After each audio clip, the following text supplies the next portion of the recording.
అన్నదాతల్ని ఆందోళనలో పెట్టిన ప్రభుత్వం కాంగ్రెస్ ప్రభుత్వం.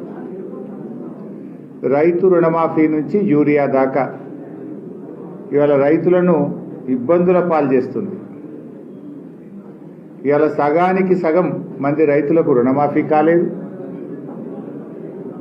ఏనాడు బీఆర్ఎస్ పాలనలో ఎరువులకు ఇబ్బందే లేదు. ఇవాళ వానలో చలిలో ఉదయాన్నే 3 గంటలకు యూరియా సంచుల కోసం రైతులు లైన్లో నిలబడాల్సిన పరిస్థితి. యాపులు మ్యాపులు కార్డుల పేరిట ఈ ప్రభుత్వం రైతుల ఉసురు పోసుకుంటా ఉన్నది.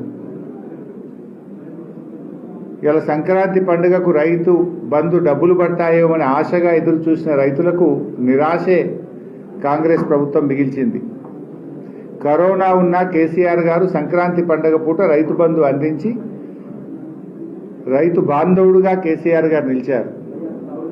కానీ కాంగ్రెస్ ప్రభుత్వం ఇటు రైతు బంధు వేయలేదు, రుణమాఫీ పూర్తి చేయలేదు, యాసంగి పంటలకు బోనసు ఇవ్వలేదు,